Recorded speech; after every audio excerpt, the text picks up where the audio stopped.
Hey everybody, I just finished my workout and I wanted to share something with you guys today. And I had the idea to share this exercise because it is summer vacation and there's so many amazing opportunities to enjoy and treat and feel good. And the worst thing is when you feel like you can't start because you're afraid you can't stop. And that's exactly what we want to master over Shabbat. We want to know that we can stop when we're satisfied, when we're full, that even if it's amazing and delicious, we can stop. And we don't have to be concerned about unknown eating situations because we don't have a plan or there isn't exactly packaged for us, because we're the ones showing up to every eating situation. So it's all about learning to manage ourselves, and that's what's going to give us freedom to feel liberated from food and to really feel like we're living into the best version of us. So here we're going to get started. I want you to sit in your chair as if you're at the table, and I want you to make sure that your back is straight. You might notice, number one, that very often you're sitting at the table with your shoulders rolling forward. This is like a really passive kind of shoveling.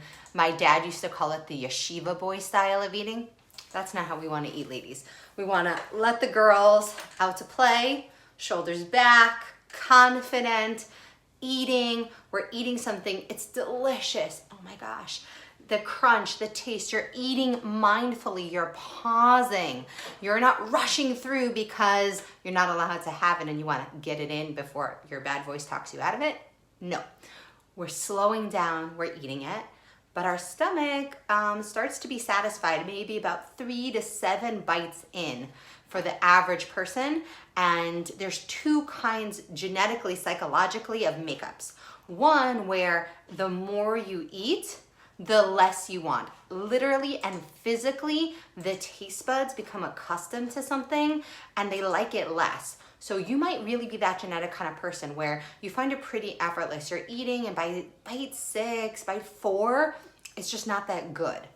But I don't have that genetic thing. I actually enjoy things the more I've had them. I sometimes feel compelled to repeat the perfect meal or eat another bite that I finally got exactly right because my palate and my psychology is enhanced by repetition. The more I do something, the more I want to do something. And that goes with my taste buds and the way I relate to food as well. So if you're in that first category, eating mindfully is going to be enough and you're going to want to stop when you're full, and it's awesome. In fact, it's proven that a lot of dietitians have that genetic kind of propensity. It was a really cool study that I read recently. So interesting. Anyway, going back to if you're like me and something is actually more delicious, the more often that you eat it, and with each bite, it's actually what we call creating cravings. That's when we're remembering how good it is, even as we're still eating it. Has that ever happened to you? Like you're eating something and it's so good, like you're not even present with what you're eating because you're remembering how good the last bite was and anticipating the next bite. Like the present bite's not even happening. Hear where we're going with this? So the best way to get your eating under, like where you feel like it's in line with your ideal weight mindset, where you're effortlessly, mentally looking at food in a way that maintains your ideal weight, using brain power over willpower. So we're gonna learn this exercise. And I have to tell you, this has worked for me so many times, especially around foods that used to feel very off limits, like bread, like ice cream, like cakes and cookies and sweets especially, but even things like potato chips, like one pop, you can't stop, things like that, where I could never really have one without wanting more and more and more and more. Understanding this has really given me so much more freedom to know I can have one. And if I want one, it'll stay at one. And then that makes me even rethink, do I even want one? Like sometimes yes, sometimes no, no big deal. And I feel so much less anxiety around food.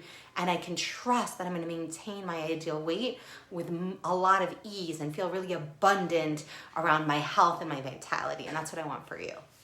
So you ready for the exercise? It's called creating a breathing box.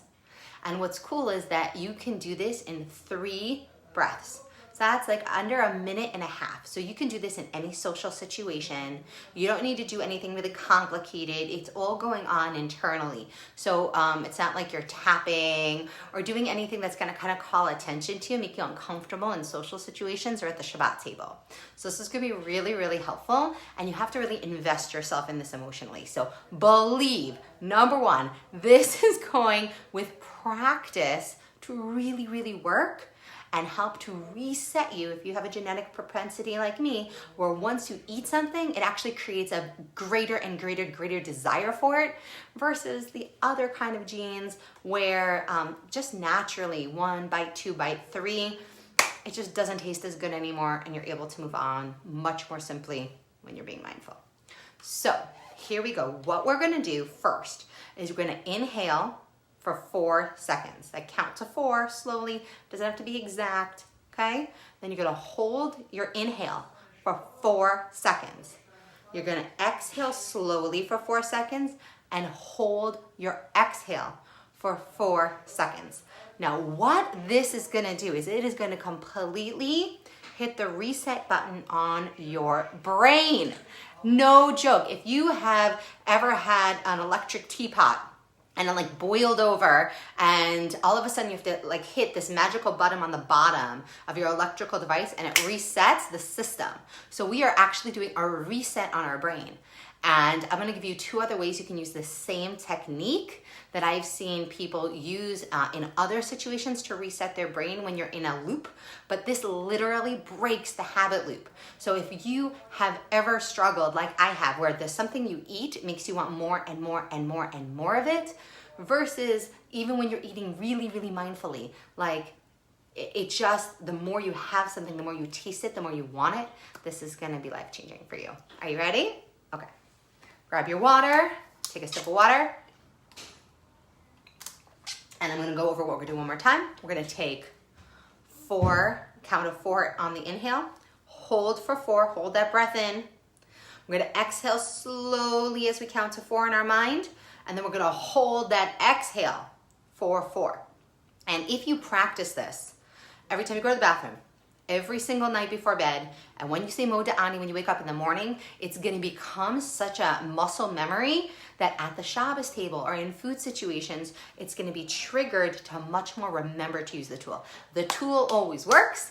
What doesn't always work is us remembering to connect the tool to the behavior, okay? So I just did this when I was tasting, making a lemon cake for Shabbos, an orange lemon cake, and I tasted the frosting to make sure that I got it right, and all of a sudden, I'm now craving lemon. So I went, filled up my water, put some lemon in it, and moving on. But one of the things that I did is I did the breathing sensation to keep me from licking the bowl, from getting every last little bit, from going along the side of the pan, right? And breaking that craving loop. Are you ready to go? I am. Okay, so inhale.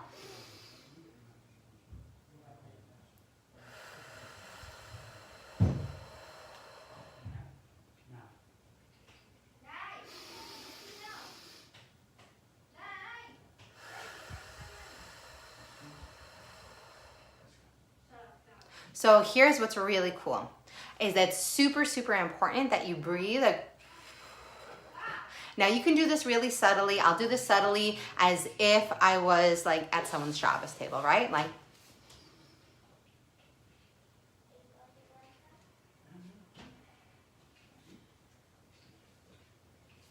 nothing really going on here. I'm in my own world. Maybe I'm just thinking about the birds, smiling slightly. But all of a sudden, that entire lemon taste has now disappeared like that. I'm not even tasting lemon in my mouth anymore. It's crazy. So practice this. Don't then start thinking about it, because then you'll restart yourself. But really, really use this tool. Inhale as you count to 4 in your mind. Hold that inhale for 4 breaths. Exhale, trying to really let the air out slowly. So great technique for that is, right? But again, if you're somewhere really public, you could just throughout your nose, like for 4 seconds, and then pull your belly button to your spine. So you're really holding that exhale, not letting air in for 4 seconds, and do it again. And within 3 breaths, you're gonna cut that habit loop in your brain that's increasing and increasing and increasing the cravings. And this is really, really gonna stop that fear of like, oh, when I start, I can't stop. It's okay. There really are two genetic families where some people, when they eat mindfully, the more mindfully they eat, by bite 7, the food is significantly less delicious than it is at the beginning. Repetition breeds apathy. And then there are the rest of us, the other side of the genetic pool, where repetition breeds craving and desire, which is awesome, first of all, in so many areas of your life. So whichever family you're in, do not wish yourself in a different genetic family. Because here are some amazing things about being somebody who familiarity breeds excitement, is you really have amazing long-term friendships. Very often, like, because the more familiar and safe you feel with somebody, the more connected you feel to them. And it's a really great because you reinvest in relationships really easy versus looking for the newest best friend.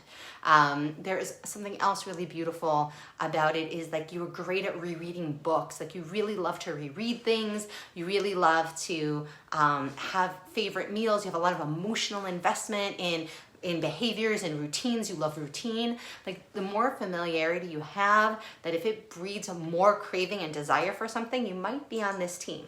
Some positive things for people who familiarity breeds apathy is that you probably haven't struggled with your weight as much, and it's more environmental and more just awareness. And the second you become more aware of eating mindfully, that's going to kick in and you're going to hit that ideal weight mindset much easier. You also might really be amazing at making new friends and putting yourself out there and creating an amazing team of people around you who are constantly new and bringing you new energy. So some of us are on the spectrum, but I hope you have an incredible Shabbos. And if you learned something valuable, tag a friend here in the group and invite some friends to come and see this video, because this is truly transformational.